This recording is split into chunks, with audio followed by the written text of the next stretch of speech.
The first museum in America dedicated entirely to slavery opened just a few months ago.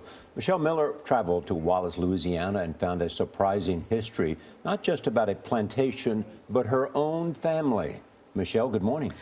Good morning. Well, about an hour's drive from New Orleans along the Mississippi River sits the Civil War-era sugarcane plantation.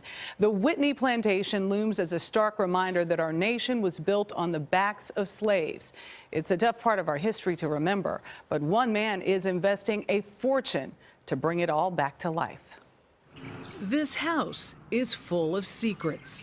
They would sleep on pallets on the floors. Beneath whitewashed ceilings, through quiet gardens, a dark history unfolds.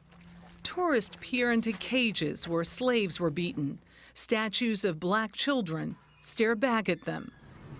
In this sanctuary, memorializing the harsh reality of slavery, one figure seems out of place. Good to see you. 77-year-old John Cummings. Most people operate on ready, aim, fire, and I always operate on ready, fire, and an aim. 16 years ago, the New Orleans native and millionaire trial lawyer jumped at the chance to buy this 250-acre plantation without really knowing what he was getting into.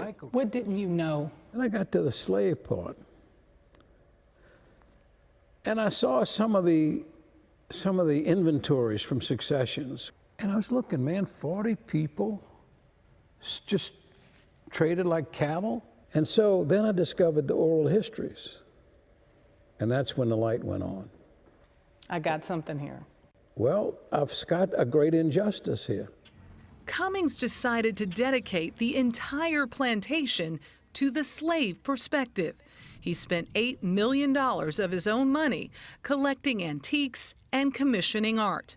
The vacant Whitney started coming back to life. I tell people when they say, well, why is a white man involved in this? I'll say, well, don't you remember it was a white man who caused all of this? Here we honor the memory of 107,000 people. To give it a voice, Cummings hired Senegalese historian Dr. Ibrahim Seck. It is just amazing how these people... Seck culled diaries and inventories from auction and estate sales.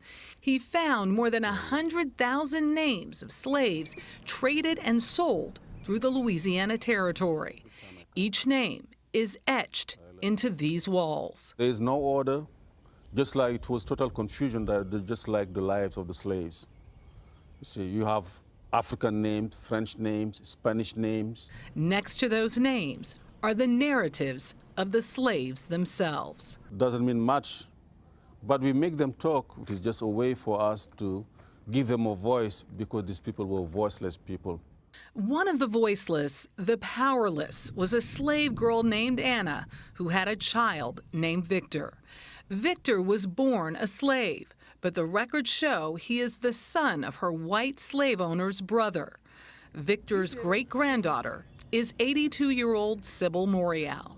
We didn't talk about it. Were they trying to save you from I don't know if it was shame, or maybe they were trying to save us. They didn't want to inflict that sad story on us. But it was sort of affirmed that my slavery ancestry was real, and it was only 3 generations ago. Morial only recently learned of her direct lineage, of her connection to the Whitney, and of Victor's legacy beyond slavery. He bought land and farmed it, so he overcame that life. And then the next generation did better, and the next generation did better, and then it's my generation, educated, successful. Morial was a civil rights worker, a college vice president, and the first black first lady of New Orleans. But I already knew that. I married her son, Mark. But how did you feel after you brought all of us together here? I felt that I had given you, my family, the ancestry in color. So my children now know. They now know. They're great